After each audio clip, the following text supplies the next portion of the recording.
Waktu itu saya berpikir, coba kalau yang hilang istri saya. Astagfirullah. Ini direkam ya?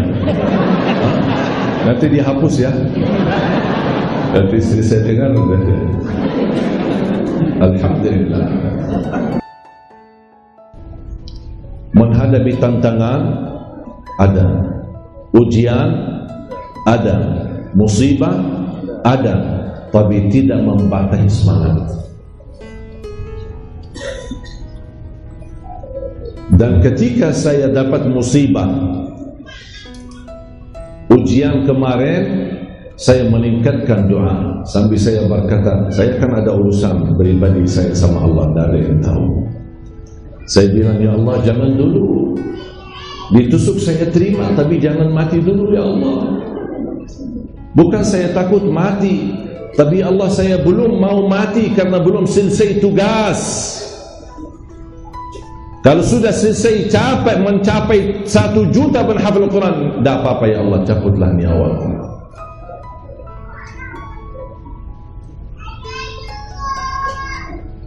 Bahkan ketika saya ditusuk, saya alhamdulillah masih diberikan kesempatan oleh Allah. Habis lewat di rumah sakit, langsung malam itu saya isi 2 acara tabligh akhlak. Sambil panitia bingung, sambil Kapolda Lampung, istirahat aja di hotel. Saya jawab, istirahat di surga, bukan di hotel. Kalau dunia ini bukan tempat istirahat. Laqad khalaqnal insana fi kabad. Kabad, kerja keras, berjuangan, capek, mujahadah, jihad sampai mati. Inna salati wa nusuki wa mahyaya wa mamati lillahi rabbil alamin. Semua karena Allah. Jangan takut, tidak ada yang mati sebelum waktunya.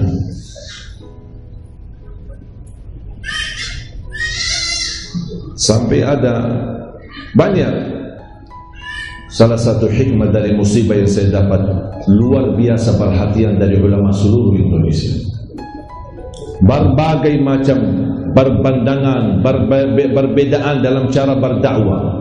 Ulama dari NU, ulama dari Muhammadiyah, ulama dari Jamaah Tabligh, ulama dari Salafi, semua menelpon saya. Habaib, bahkan banyak para habaib yang datang ke rumah saya. Dan saya tunjuk alhamdulillah sehat, bahkan beraktivitas. Dan kita terus melanjut karena perjuangan masih panjang. Makanya saya mohon Bapak Ibu, mohon titip doa. Saya titip doa. Kalau Bapak Ibu lagi doa, lagi salat, lagi tahajud, saya mohon dengan rasa cinta saya kepada Bapak Ibu, tolong doakan.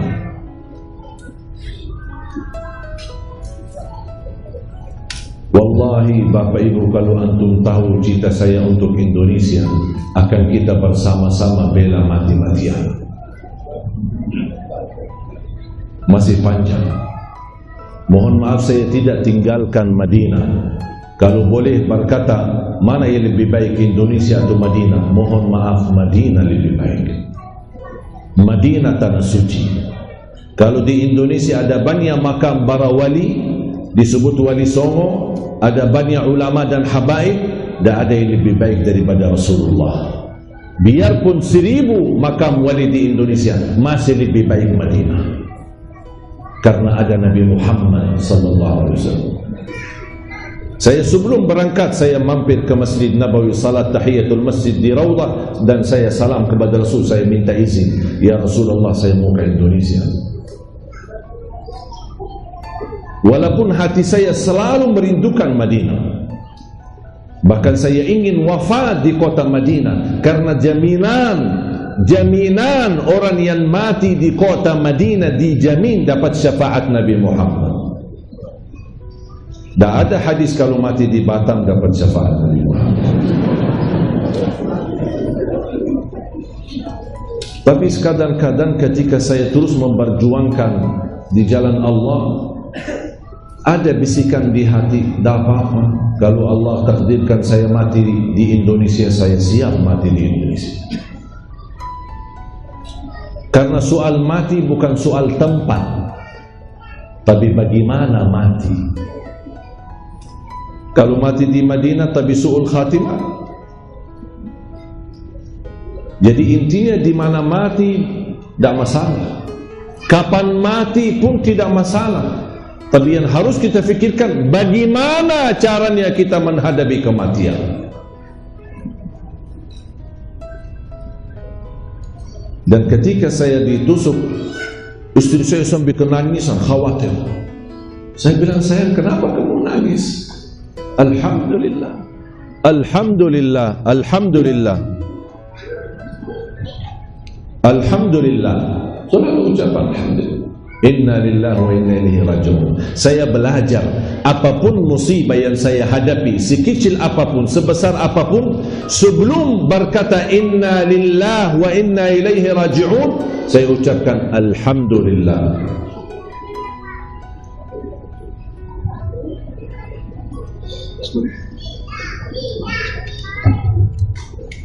Saya belajar, ucapkan Alhamdulillah. Istri saya telefon, anak lagi panas, demam, Alhamdulillah, inna lillahi wa inna ilaihi raji'un.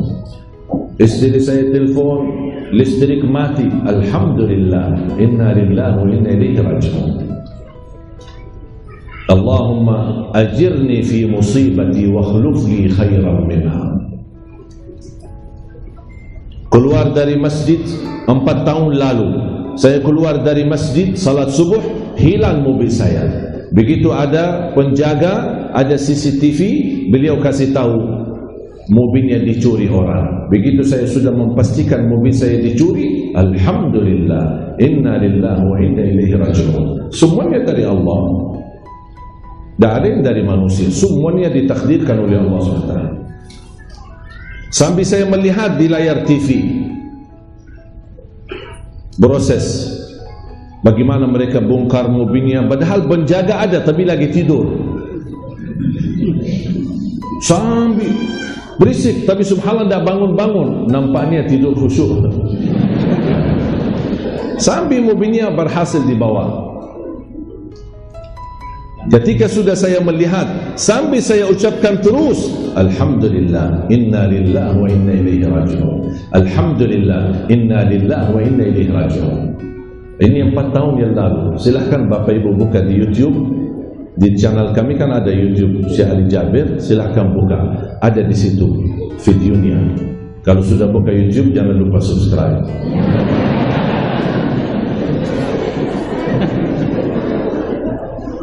Begitu saya sudah meyakinkan mobil saya dicuri, saya berdoa, ya Allah, kalau memang mobil saya yang dicuri ini untuk kebutuhan mereka, mereka sedang susah, sedang stres urusan kebutuhan keluarga, ya Allah, saya ikhlaskan mobil itu untuk menutupi kebutuhan mereka. Tapi ya Allah, seandainya maling ini ternyata maling istiqomah, jadikan pencurian ini yang terakhir dan bukakan pintu taubat baginya dan ampuni dosanya. 2 minggu kemudian saya menerima telepon dari polisi Metro Jaya, ditangkap mereka, dan sesuai laporan ternyata maling istiqomah. Saya didatangkan berhadapan dan tanya, mana mobilnya? Saya jual.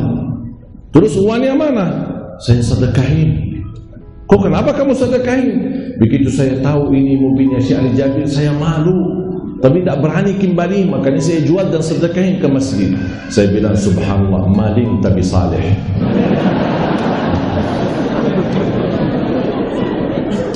Ujian.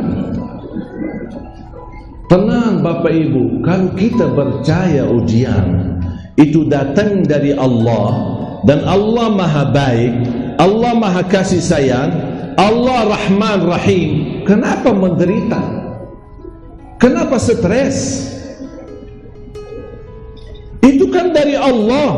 Allah Maha Adil, Allah Rahman, Allah Rahim. Tak mungkin datang dari Allah yang buruk. Kalau Allah memberikan sesuatu takdir, walaupun pandangan kita itu buruk, pasti yakini di belakang keburukan banyak hikmah dan pelajaran.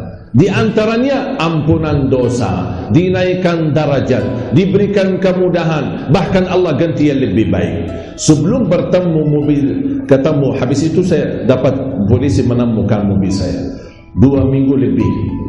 Selama 2 minggu saya tidak pernah berhenti ucapkan Alhamdulillah, inna lillahi wa inna ilaihi raji'un, Allahumma akhlifli, Allahumma ajirni fi musibati. Ya Allah, sempurnakan pahalaku di hadapan musibah ini dan ganti yang lebih baik. Ternyata Allah ganti 2 mobil. Yang hilang 1 ganti 2. Hilang Innova, tapi penggantinya Honda CR-V sama Honda BR-V. Subhanallah. Waktu itu saya berpikir, coba kalau yang hilang istri saya. Astagfirullah, astagfirullah. Ini direkam ya. Nanti dihapus ya. Nanti istri saya dengar. Alhamdulillah.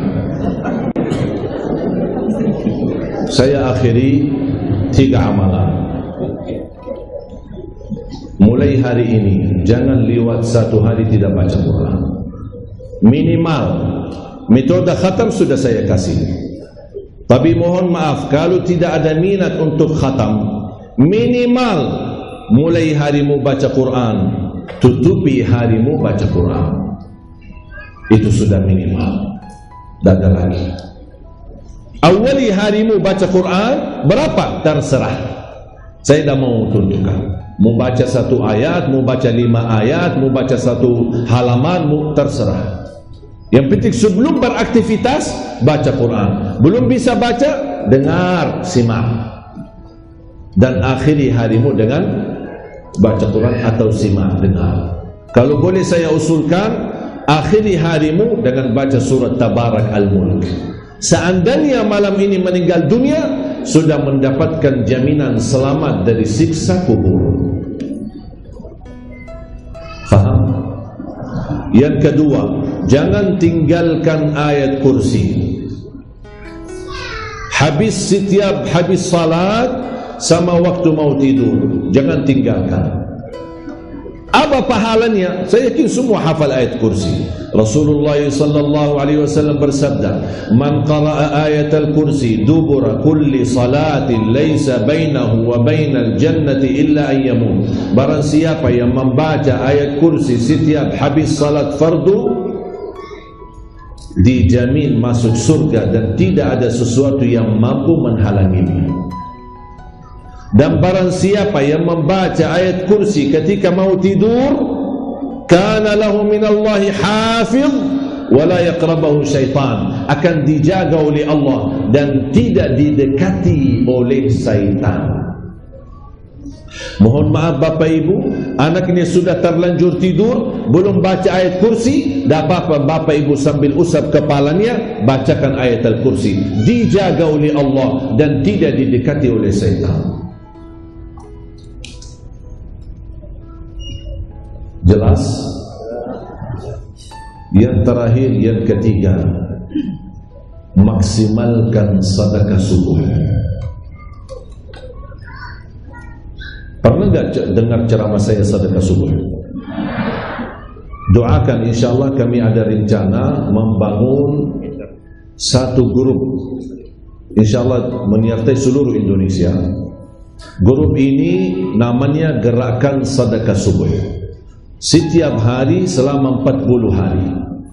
Dan setiap hari saya akan kirimkan doa.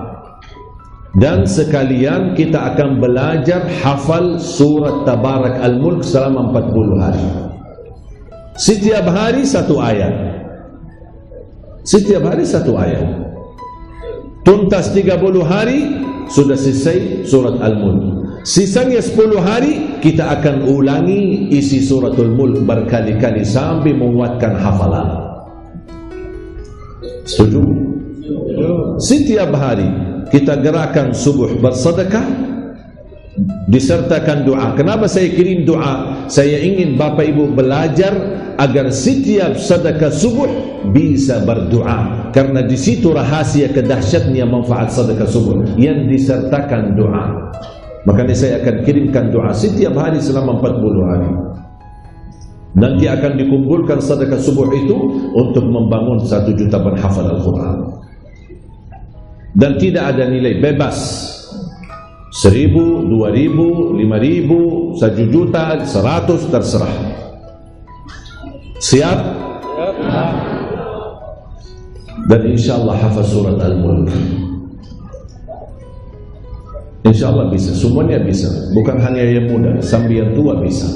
Masa 1 ayat 1 hari tidak bisa? InsyaAllah nanti akan bantu bagaimana cara bacaannya, bagaimana cara menghafal, sampai insyaAllah tuntas. Mohon doa Ustaz. Mohon doakan agar tetap sehat walafiat dan terus melanjutkan perjuangan untuk 1 juta penghafal Al-Quran.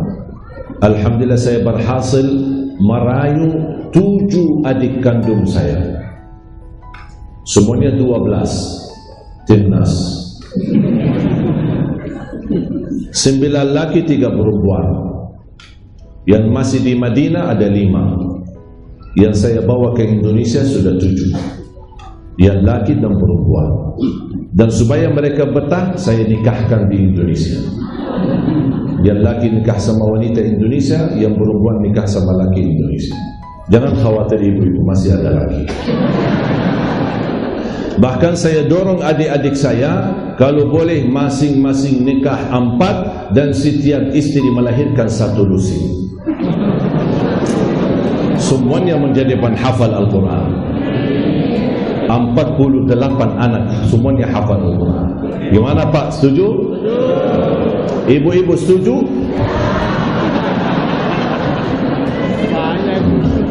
Ibu-ibu, ibu, ini untuk Al-Quran, untuk Islam. Ya udah, terserah. Doakan semoga insyaAllah. Saya ada 1 adik, Masya Allah, dia ulama besar, baru diberikan kepercayaan oleh kerajaan mendapatkan kursi ulama di Masjid Nabawi. Usianya baru 32 tahun. Baru dia dapat juga tamatan S3 di bidang fikih dan S3 lagi di bidang hadis.